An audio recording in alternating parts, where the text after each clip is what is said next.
जितनी भी बीमारियां हैं ये हमने देख लिया कि ये बीमारियां हैं। अब इनका प्लान करेंगे ट्रीटमेंट प्लान करने से पहले ट्रीटमेंट में तो क्या होता है, सेक, मिट्टी पट्टी, एनिमा, मालिश कर लिया या कंप्रेस करा रहे हैं या पैक करा रहे हैं, वो सब लिखना है अपने को।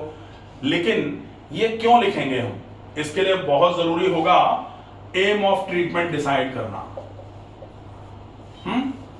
एम ऑफ ट्रीटमेंट अगर हम डिसाइड करेंगे उसके बाद ही तो ट्रीटमेंट प्लान कर पाएंगे कि कोई इलाज हम दे रहे हैं उसका एम क्या है, क्यों दिया जा रहा है वो ट्रीटमेंट अगर हम दे रहे हैं तो शरीर पर उसका क्या इफेक्ट आएगा और वो किस तरीके से काम करेगा शरीर पे। ठीक है, तो हमने एम ऑफ ट्रीटमेंट डिसाइड करना है ट्रीटमेंट प्लान करने से पहले। इतनी बीमारियां हैं, एम ऑफ ट्रीटमेंट क्या बनाएंगे हम। एम ऑफ ट्रीटमेंट जैसे वजन ज्यादा है, घुटनों में दर्द है, डायबिटीज है, गर्दन में दर्द है और इंडाइजेशन है। इसको सबसे पहले ओबेसिटी में हम एम ऑफ ट्रीटमेंट क्या बनाएंगे। ओबेसिटी में लोग कहते हैं वजन कम करना एम ऑफ ट्रीटमेंट है, तो वजन कम करना तो टारगेट है, एम क्या है, कैसे कैसे कम करेंगे वजन। डाइट एक मोड रहेगा कि उस एम को अचीव करने में लाइन ऑफ ट्रीटमेंट में आएगी डाइट, कि भाई डाइट को कैसे करना है। एम ऑफ ट्रीटमेंट क्या है, हम कैसे वजन को कम करेंगे, कैसे भी करके अब बीएमआई रिड्यूस करना है। ये क्या है, ये भी एक वो हो जाएगा कि हमें बीएमआई रिड्यूस करनी है, लेकिन करेंगे कैसे। बीएमआर को बढ़ाना पड़ेगा ना भाई, बेसिक तो यही है, बीएमआर बढ़ाओ, फैट लॉस कराना है, मसल मास लॉस कराना है, बीएमआई कम करना है, ये तो सब हमें अचीव करना है कि ये अचीवमेंट्स चाहिए हमको। लेकिन इन अचीवमेंट्स के लिए जैसे हमको फर्स्ट आना है क्लास में, हमको कुछ और 500 मीटर की रेस में हमको पहले नंबर पर आना है, तो ये तो क्या है, ये अचीवमेंट्स है हमारे। लेकिन उसको करने के लिए हम किस तरीके से प्रैक्टिस करें, वो जो आएगा ना, तो उसमें क्या कैसे करेंगे। बीएमआर को केवल आपको बढ़ाने का एम बनाना है। अब बीएमआर को बढ़ाने का अगर एम है तो पहला एम तो पहली बीमारी के लिए हमने बना दिया to enhance BMR, basal metabolic rate को अगर हम बढ़ा देंगे तो बीएमआर बढ़ता है तो हमको पता है बीएमआई कम होगा। बीएमआई मतलब बॉडी मास इंडेक्स।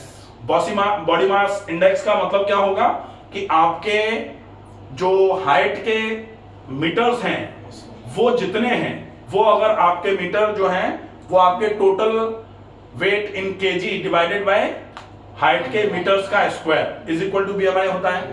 तो बीएमआई कब कम होगा, जैसे माना कि आपका वेट 100 किलो है, माना कि किसी का भी वेट अपना क्यों, और उनकी हाइट जो है वो 6 फीट है। ठीक है, तो 6 फीट की हाइट के अपन मीटर्स बनाएंगे तो कितने बनेंगे, 1.8 मीटर। 1.8 180 सेंटीमीटर तो होता है, 1.8 मीटर आ गया, तो 1.8 इंटू 1.8 आ जाए। ठीक है, तो 100 किलो वेट है, कोई नहीं अब 100 किलो वेट है और हाइट जो है वो 6 फीट है। 6 फीट के हाइट को हमने सेंटीमीटर्स में पहले बनाया, तो 6 फीट का सेंटीमीटर कितना होगा, 180 मीटर्स कितने होंगे, 1.8 मीटर।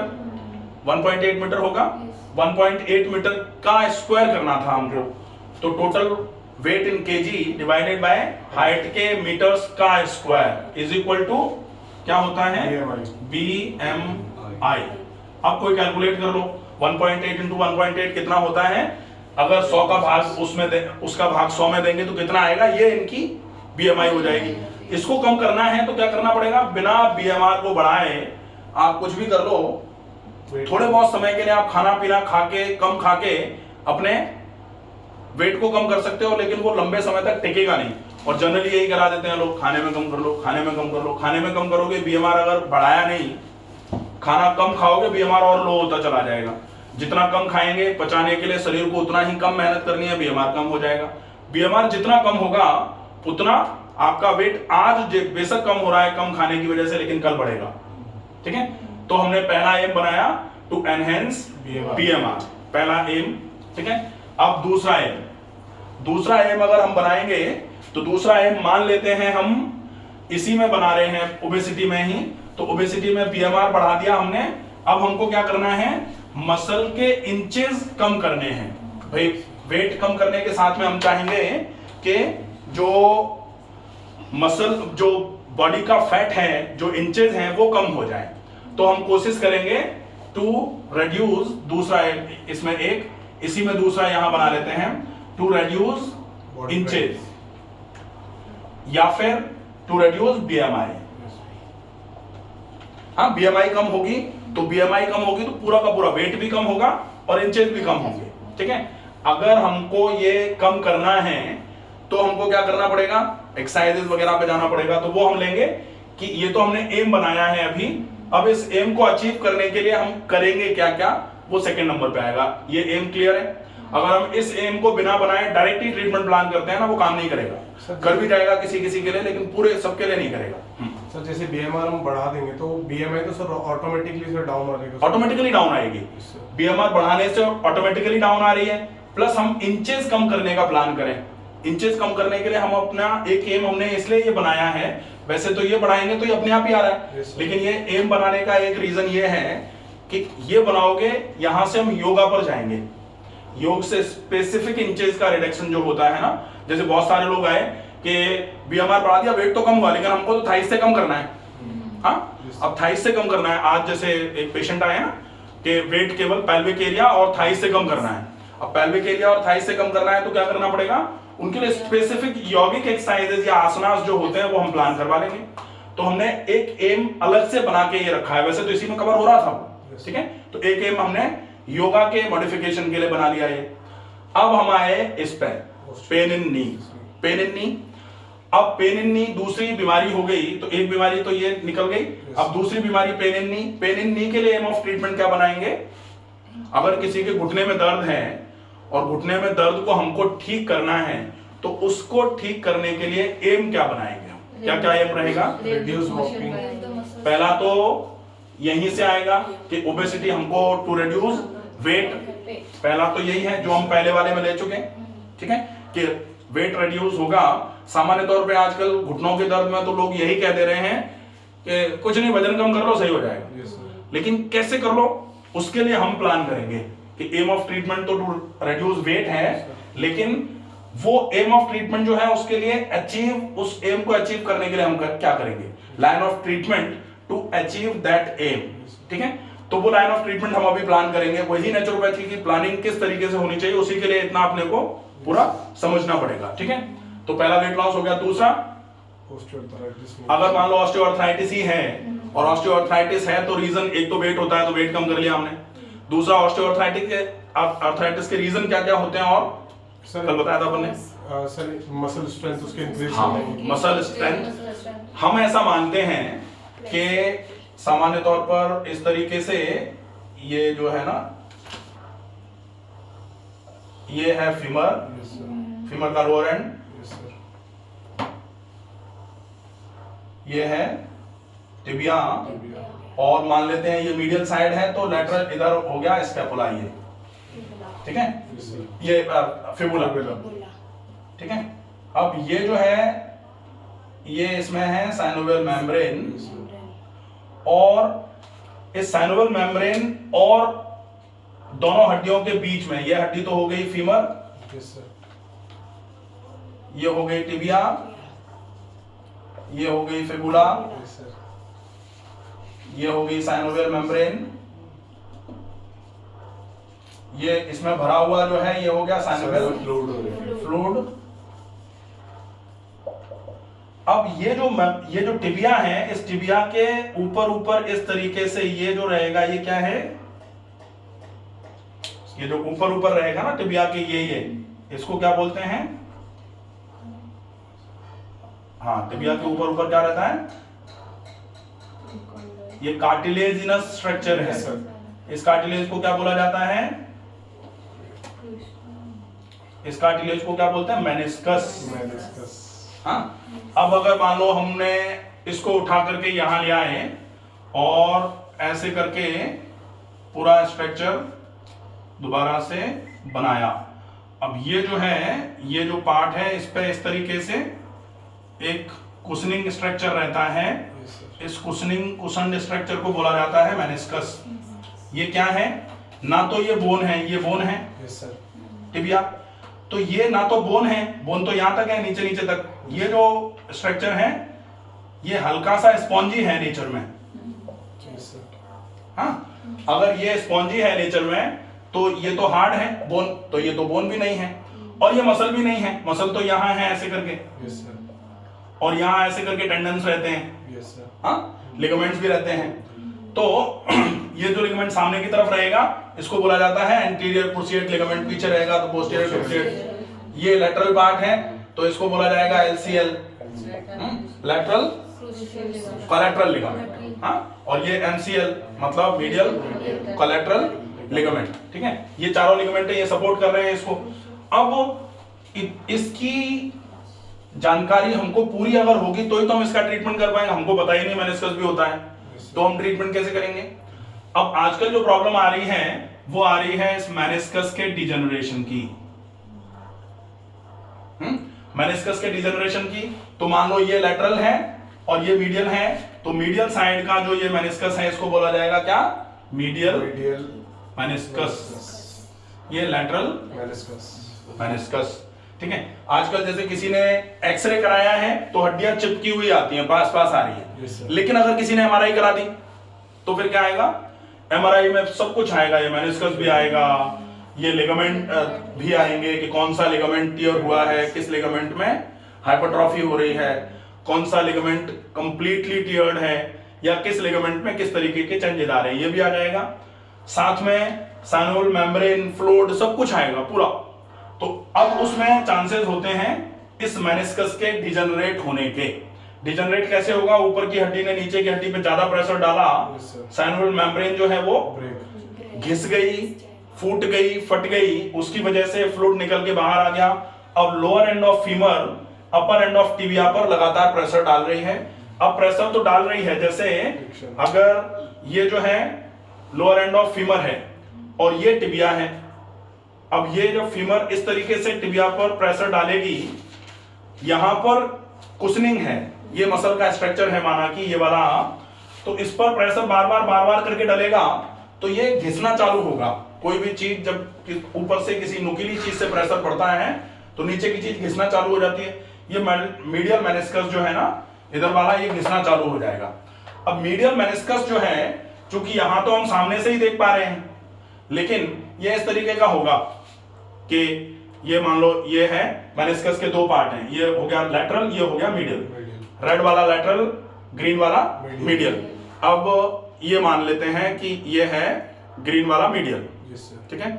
अब ग्रीन वाला अगर मीडियल है तो मीडियल का भी क्या क्या पार्ट रहेगा, मीडियल का ये हो गया एंटीरियर, ये हो गया पोस्टीरियर। अगर ऐसे करके हम ऐसे करके खड़े हैं तो ये एंटीरियर, ये पोस्टीरियर, ठीक है। ये मीडियल का मीडियल पार्ट, ये मीडियल का लेटरल पार्ट। अब ये लेटरल आ गया, लेटरल का एंटीरियर, ये तो पता है ना सबको। कोई भी चीज जब होती है इस तरीके की तो चार एंगल्स होते हैं, एक तो सामने, एक पीछे, एक लेटरल में इधर वाला लेटरल, एक लेटरल में इधर वाला लेटरल। लेकिन इधर वाला उधर वाला तो बोल नहीं सकते। अब हम मान लेते हैं कि ये वाला नहीं है हमारा, तो राइट वाला नहीं है। अब राइट वाले नी का तो ये वाला मीडियल हो जाएगा। मान लेते हैं हमने तो लेफ्ट वाला नहीं रखा है, लेफ्ट वाला नहीं है तो ये वाला लेटरल हो गया, ये वाला मीडियल हो गया। अब मीडियल जो मेनिस्कस है, मीडियल मेनिस्कस का पोस्टीरियर हॉर्न जो है, ये चार हॉर्न हो गए ना मेनिस्कस के चारों तरफ से, ऐसे करके देख रहे हैं हम, सामने से नहीं देख रहे हैं, ऐसे ऊपर से देखा ऐसे काट के, तो चार हॉर्न हो जाएंगे। अब पोस्टीरियर हॉर्न अगर मान लो टियर्ड है या पोस्टीरियर हॉर्न डिजेनरेट हो रहा है तो हमको अकॉर्डिंगली एक्सरसाइजेस का प्लान करना पड़ेगा। सामान्य तौर पर यही मेनिस्कस आजकल प्रॉब्लम में आ रहा है, यही घिस रहा है, और इसके लगभग 25-30% के घिस जाने के बाद डॉक्टर्स नी ट्रांसप्लांट के लिए सजेस्ट करना चालू कर देते हैं। ये क्यों घिसा था, ये हड्डी खराब हो गई इस वजह से नहीं घिसा था। ये क्यों घिसा, क्योंकि मसल्स ने वेट नहीं लिया, क्योंकि वेट इतना बढ़ गया कि मसल लेने के लायक नहीं थी। तो एक तो ओबेसिटी कारण बना, एक मान लो ओबेसिटी नहीं है लेकिन मसल्स इतनी वीक हो गई कि वो जितना वेट है उस वेट को ही नहीं संभाल पा रही, तो दो कंडीशन बन गई। अब इसके घिसने का कारण आइदर वेट या फिर मस्कुलर वीकनेस था, और हम अगर सर्जरी करा करके बोन को हटा करके ग्राफ्ट करवा रहे हैं, या तो फाइबर या फिर जो भी स्टील वगैरह जो भी लग रहा है, तो उससे तब तक आराम नहीं होगा जब तक हम सपोर्टिंग स्ट्रक्चर्स को स्ट्रेंथ नहीं पहुंचा देते हैं। तो ओए नी के केस में हमको क्या करना पड़ेगा? पहले नंबर पर तो मसल स्ट्रेंथनिंग करानी है। पहला हमने वेट रिडक्शन का लिया था, दूसरा मसल स्ट्रेंथ बढ़ाना हो गया। तीसरा एक कारण और होता है घुटने के दर्द का, वो क्या था? गाउट में जो होता है यूरिक एसिड का बढ़ जाना। तो अगर यूरिक एसिड बढ़ रहा है, उसकी वजह से घुटनों में दर्द आया है, तो हमको to lower the uric acid level in the serum uric acid level ही बढ़ता है, तो ब्लड में ही रहेगा। तो ब्लड में यूरिक एसिड का लेवल अगर हम कर पाएंगे तो धीरे धीरे करके ओएनी में आराम मिलना चालू हो जाएगा। यहाँ हम एम ऑफ ट्रीटमेंट क्या क्या बनाएंगे इसके लिए? फिर एक तो हमने वेट का बना ही लिया था, दूसरा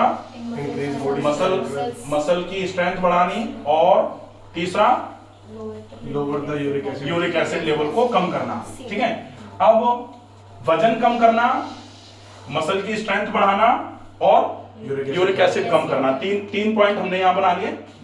सर ओए का रीजन मेनली जो ऑटो इम्यून से जो रिलेटेड होता है वो रूमेटॉइड आर्थराइटिस में भी ओए आता है। लेकिन रूमेटॉइड आर्थराइटिस जो होती है ना, जैसे रूमेटॉइड आर्थराइटिस, ये ऑटो इम्यून डिसऑर्डर है, ऑटो इम्यून रूमेटॉइड है। अब रूमेटॉइड में जनरली क्या होता है तो आर्थराइटिस। आर्थराइटिस का मतलब क्या होता है? हाँ, इन्फ्लेमेशन ऑफ जॉइंट्स। अगर ये अर्थ का मतलब जॉइंट, अर्थ का मतलब बोन नहीं, बोन मतलब ऑस्टियो। ठीक है, अर्थ का मतलब होता है अर्थ मतलब जॉइंट, और इसमें आइटिस जोड़ दो तो क्या होगा? इन्फ्लेमेशन। आइटिस इन्फ्लेमेशन के कितने साइन? 5। कौन से? लैक ऑफ फंक्शन, पहले रूबर, ट्यूबर, डॉलर, कैलर और लॉस ऑफ फंक्शन, फंक्सलोलाइसिया, 5। ठीक है, तो ये पांचों आएंगे जब इन्फ्लेमेशन हो जाता है। और इन्फ्लेमेशन कहां हुआ? अर्थ पर हुआ। तो अर्थ पर ये पांचों मिले, पांचों को आइटिस बोलते हैं। अर्थ पर आइटिस जोड़ दो तो अर्थराइटिस हो जाता है। अर्थराइटिस अपन ने क्या लिया? एक तो हो गया जिसको ऑस्टियो अर्थराइटिस बोला जाता है। ऑस्टियो अर्थराइटिस का मतलब ये अर्थराइटिस जो है inflammation of joint between longer bones, तब होता है ऑस्टियोआर्थराइटिस। नहीं, खोखली हो जाती है वो ऑस्टियोपोरोसिस होती है। हाँ, ऑस्टियोआर्थराइटिस, ऑस्टियो मतलब बोन, वैसे तो बोन ये भी ऑस्टियो ही बोलेंगे, इसको भी बोलेंगे। लेकिन जब ऑस्टियोआर्थराइटिस की बात आती है तो पेन इन जॉइंट्स जो बने हैं किससे मिलके? बड़ी बड़ी हड्डियों से मिलके जो बने हैं, उन जॉइंट्स में अगर पेन आएगा तो उसको ऑस्टियोआर्थराइटिस बोला जाता है। Osteoarthritis in knee, that is osteoarthritis of नी। ठीक है, osteoarthritis in elbow, that is ओए ऑफ एल्बो। इस तरीके से चलता है फिर ये। ठीक है, अब एक ये हो गया। दूसरा रूमेटॉइड आर्थराइटिस। रूमेटॉइड आर्थराइटिस मतलब ये जो है ये हुआ auto immune disorder. Auto immune disorder मतलब आपकी इम्यूनिटी जो आपके बचाव का काम करती, उसने ही आपके अगेंस्ट काम करना चालू कर दिया, उसकी वजह से आई ये प्रॉब्लम। सामान्य तौर पर रूमेटॉइड आर्थराइटिस में स्मॉलर जॉइंट्स जो है ना वो इन्फ्लेम्ड होते हैं, और रूमेटॉइड आर्थराइटिस में सामान्य तौर पर हाथ की उंगलियों के बीच के जॉइंट जो हैं जिनको इंटरफैलेंजियल जॉइंट बोलते हैं। इंटरफैलेंजियल जॉइंट कितने होते हैं? इंटरफैलेंजियल जॉइंट कितने प्रकार के होते हैं? इंटरफैलेंजियल मतलब जो यहां होते हैं, ये जो फैलेंक्स के बीच में होते हैं, फैलेंजेस के बीच में होते हैं। अब फैलेंजेस जो है वो कितनी है एक उंगली में? 3। तो जोड़ कितने बनेंगे 3 के बीच में? 2। 3 के बीच में 2 ही बनेंगे। अब 2 बनेंगे तो दोनों को किस तरीके से नाम दोगे? दोनों का अपर एंड लोअर। हाँ, अपर और लोअर बोल सकते हैं। जैसे ये हो गया तो अब तो ये लोअर हो गया, ये अपर हो गया, लेकिन अपर लोअर नहीं बोलेंगे। इसको और क्या बोलेंगे? इंटरफैलेंजियल तो हो ही गया, क्योंकि 2 फैलेंक्स के बीच में है तो इंटर तो हो ही जाएगा। डिस्टल और प्रॉक्सिमल। डिस्टल का मतलब अवे फ्रॉम बॉडी, हार्ट। हाँ, अवे फ्रॉम हार्ट, इसको सेंटर मान के चलते हैं। Away from heart is distal, proximal to heart is proximal. तो ये जो पहले वाला है इसको प्रॉक्सिमल बोला जाएगा, बाद वाला है उसको डिस्टल बोला जाएगा। तो प्रॉक्सिमल इंटरफैलेंजियल जॉइंट और डिस्टल इंटरफैलेंजियल जॉइंट। ठीक है, तो इन जॉइंट्स के बीच में अगर स्वेलिंग आएगी या पेन रहेगा, उस पेन को बोला जाएगा रूमेटॉइड आर्थराइटिस। ठीक है, वो ऑटो इम्यून हो गया। अब आता है कि ऑटो इम्यून या ऑस्टियो नहीं है, लेकिन सारे ही जोड़ों में दर्द है। ब्लड प्रोफाइल कराई, ब्लड प्रोफाइल कराने से पता लगा यूरिक एसिड का लेवल बढ़ा हुआ है, सीआरपी बढ़ा हुआ है। सीआरपी मतलब सी रिएक्टिव प्रोटीन, ये तो इन्फ्लेमेटरी मार्कर है। जब भी कहीं भी आंख में भी कंजक्टिवाइटिस होगा, सीआरपी बढ़ के आ सकता है। ठीक है, लेकिन यूरिक एसिड नहीं बढ़ेगा उस केस में। यूरिक एसिड कब बढ़ेगा? जब आपके दर्द वर्द आ रहे हैं, अगर यूरिक एसिड बढ़ा हुआ है तो फिर उसको गाउट बोला जाएगा। ठीक है, अगर यूरिक एसिड बढ़ गया, गाउट हो गया। गाउट के केस में क्या हो रहा था? वजन बिल्कुल कम था, वजन था ही नहीं, लेकिन घुटनों में दर्द आ रहा है, तो डेफिनेटली ये कारण हो सकता है कि गाउट है। गाउटी आर्थराइटिस जिसको बोला जाता है। ठीक है, गाउटी आर्थराइटिस। कभी कभी ऐसा होता है कि वजन बिल्कुल कम है, यूरिक एसिड का लेवल बिल्कुल ठीक है, लेकिन घुटनों में बहुत दर्द है। ऐसा हो सकता है, घुटनों में दर्द है। घुटनों के दर्द का कारण हमने माना कि वजन ज्यादा था, नहीं है, वजन भी कम है। घुटनों में दर्द का कारण हमने माना यूरिक एसिड बढ़ा था, नहीं बढ़ा, नॉर्मल है। फिर क्या? मसल जितना वेट है उस वेट को ढोने के लिए भी एलिजिबल नहीं है। तो जरूरी नहीं है कि वजन ज्यादा हो तभी दर्द आएगा। वजन अगर बिल्कुल कम है लेकिन मसल का एंड्योरेंस पावर बहुत कम हो गया है, उस केस में कम वेट पर भी आपके जोड़ों में दर्द आ सकता है, ये कंफर्म है। ठीक है, तो ये हो गया, क्लियर है। ओएनई को हम इस तरीके से हमने एम बना लिया। क्या क्या करेंगे? वजन कम करेंगे, अगर वजन ज्यादा है तो। वजन कम के साथ में अगर दर्द है तो भी मसल स्ट्रेंथ करेंगे, वजन ज्यादा के साथ में अगर दर्द है तो भी मसल स्ट्रेंथ करेंगे। तीसरा, यूरिक एसिड के लेवल को कम करेंगे। ठीक है, ये हम कर लेंगे। अब ये कैसे करेंगे, इसके लिए अपन फिर वो प्लान करेंगे कि भाई यूरिक एसिड के लेवल को कम करने के लिए हम डाइट थेरेपी करेंगे। सर अगर जैसे यूरिक एसिड बढ़ने से सर हमें गाउट होता है सर, अगर यूरिक एसिड कम हो रहा है तो सर उस पेन को, वो पेन कैसे कंसीडर? नहीं, यूरिक एसिड कम हो रहा, मतलब बढ़ा हुआ यूरिक एसिड कम हो रहा है, उसका क्या है? सर नॉर्मल से अगर डाउन चला गया, नॉर्मल से डाउन जा रहा है तो वो कोई रिमार्क नहीं माना जाता, वो किसी चीज का पैरामीटर नहीं है। ऐसा नहीं है कि जैसे यूरिक एसिड नॉर्मल से अगर कम आ रहा है उसकी वजह से क्या क्या हो सकता है। यूरिक एसिड लेवल अगर नॉर्मल से कम आ रहा है तो उसकी वजह से कोई ऐसा रिमार्क बॉडी में नहीं आएगा कि आप पता कर पाओ। ठीक है, तो बढ़ा हुआ यूरिक एसिड का लेवल आपको कम करना है बस। अगर बढ़ा हुआ है तो वो पेन मार्कर माना जाता है, उसको कम करोगे पेन धीरे धीरे करके कम होना चालू हो जाएगा। ठीक है, ये कंफर्म हो गया। अब डायबिटीज एक बड़ा टॉपिक। ठीक है, डायबिटीज के केस में